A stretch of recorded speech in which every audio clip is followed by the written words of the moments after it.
মৃত্যুর পরেও সাত পাকে বাঁধা মৌলির নিথর শরীরেই সিঁদুর শাঁখার পরিণয়।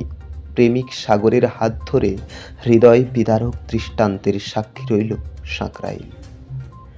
মৌলির হাতের বাগানে পদ্ম গাছে এসেছে কুঁড়ি, গোলাপে ফুটেছে লাল রং। শুধু তার জীবনের একমাত্র স্বপ্ন বিয়ের ফুল আর ফুটল না। ক্যান্সারের মতো নির্মম ব্যাধি কেড়ে নিল তার প্রাণ, কিন্তু থামেনি প্রেমিক। প্রেয়সীর নিথর শরীরেই বিয়ের সাজে মালা বদল, সিঁদুর দান, শাঁখা পলা পরিয়ে শেষবারের মতো স্ত্রীর মর্যাদা দিয়ে গেলেন প্রেমিক সাগর বারিক। হাওড়ার সাঁকরাইল মানিকপুর কালীতলা স্কুলমাঠ এলাকার বাসিন্দা মৌলি মণ্ডল। দীর্ঘ ৮ বছরের প্রেম, ভালোবাসা, মান, অভিমান, স্বপ্নের ঘর বাঁধা সবই ছিল সাগরের সঙ্গে। সাগর বারিকের বাড়ি সাঁকরাইলের হাওয়াপোতা এলাকায়। পারিবারিক সম্মতিতে পাকা দেখা হয়ে গিয়েছিল। কয়েক মাসের মধ্যেই ছিল বিয়ের দিন নির্ধারণ, কিন্তু হঠাৎই ধরা পড়ে স্তন ক্যান্সার। শুরু হয় চিকিৎসার লড়াই, অস্ত্রোপচার, ওষুধের পাহাড় পেরিয়ে কিছুদিনের জন্য ফিরেও আসে সুস্থতা। কিন্তু নিয়তির লীলায় ফের শরীর ভেঙে পড়ে মৌলির। বুকে জল জমতে থাকে, বাড়ে শ্বাসকষ্ট।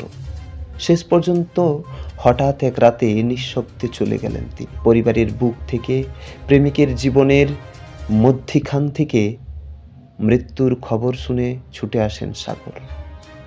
কান্না আর অসহায়তায় যখন বাকরুদ্ধ পরিবার, তখন সেই মুহূর্তেই সিদ্ধান্ত নেন যাকে সারা জীবন ভালোবেসেছেন তাকে মৃত্যুর পর হলেও স্ত্রীর মর্যাদা দেবেন।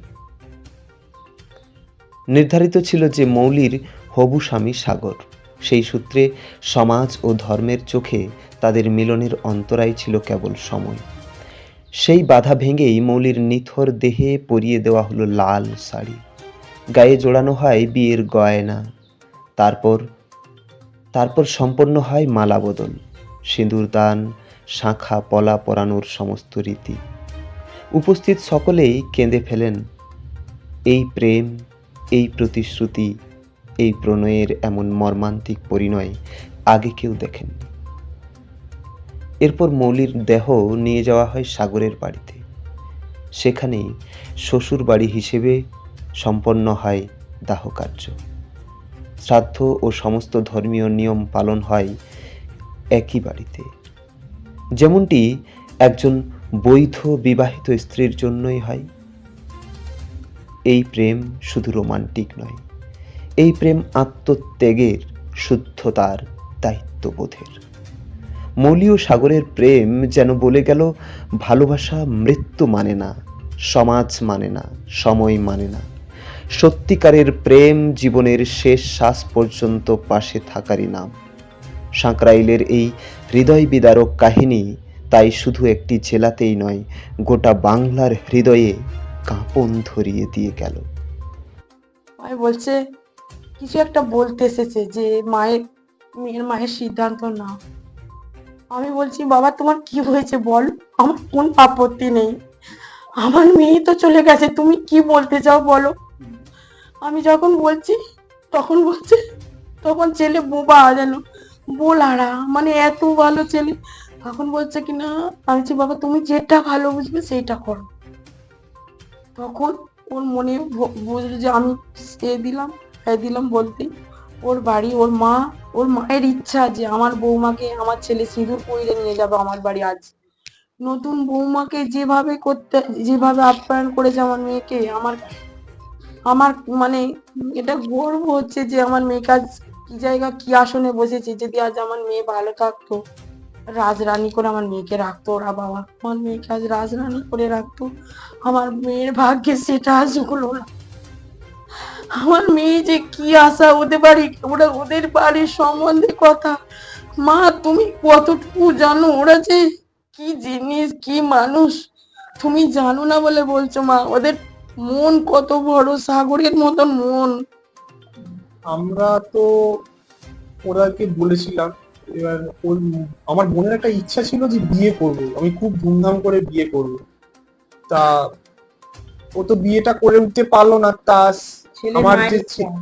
ছেলের মায়ের যে ইচ্ছা, ছেলের মায়ের ইচ্ছা এবং ছেলেরও ইচ্ছা যে আমি বিয়েটা যেন করতে পারি।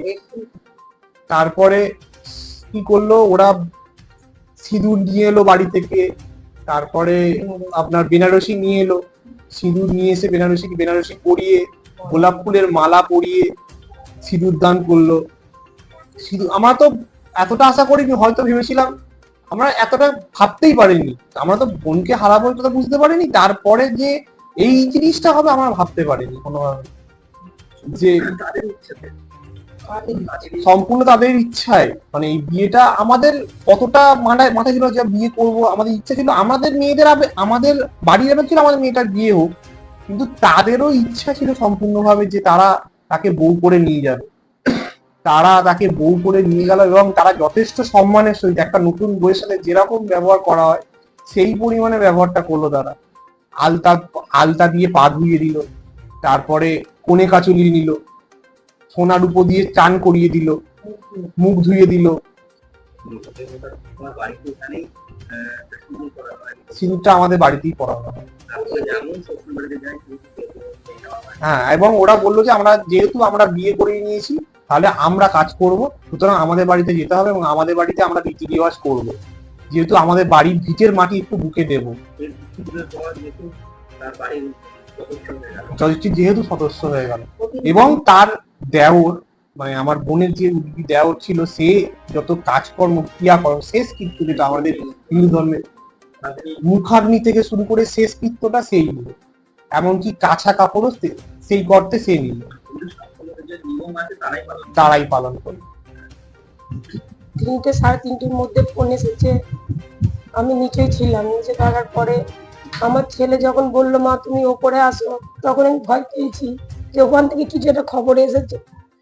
আসার পরে আমার ছেলেকে জিজ্ঞেস করলাম কি হয়েছে, মল্লির কি খুব শরীর খারাপ? বললো না শরীর খারাপ নয়, বেশি শরীরটা খুব খারাপ করেছে, ওর বাবা আমাকে এক্ষুনি আসতে বলছে।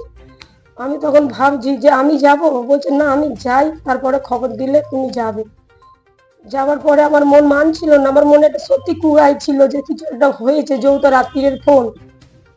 আমি ফের দাদাকে ফোন করি যে বাবু কি হয়েছে, বললো মা আসো না ভাইয়ের সঙ্গে, খুব বোনের শরীরটা খারাপ, হসপিটালে নিয়ে যেতে হবে। তখন আমাকে কষ্ট করে কিছু জানানো হয়নি।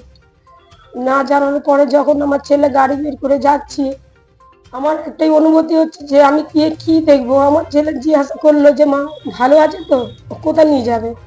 আমি তখন বলছি যে শরীরটা খুব খারাপ, বললো হসপিটালে নিয়ে যাবে। আমি ভেবেই যাচ্ছি যে আমি গিয়ে কি দেখবো ওখানে গিয়ে, যখন দেখছি সব শেষ, বিজনেস শুয়ে আছে, মা দাদা বসে আছে, দেখে তখন সত্যি আমার ভেঙে গেছে, আমার ছেলেও ভেঙে গেছে, জড়িয়ে ধরে খুব কেঁদেছে।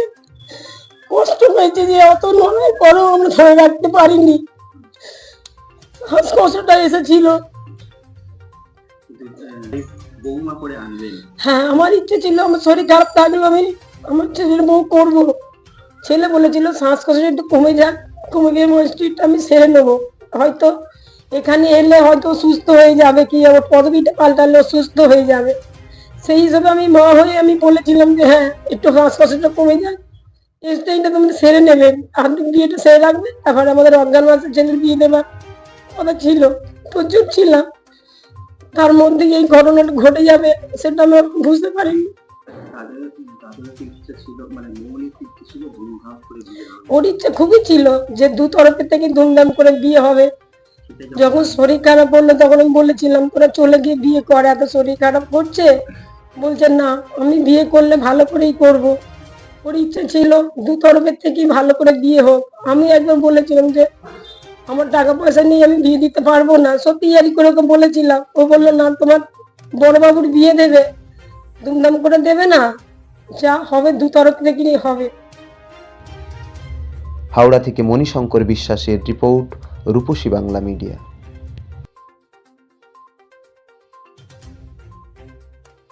পুরা ব্লকের লধুরকা গ্রামের অদূরে অবস্থিত দৌলত পাবলিক স্কুলের দখলে থাকা বেশ কিছু জমি নিয়ে শুরু হয়েছে আইনি জটিলতা।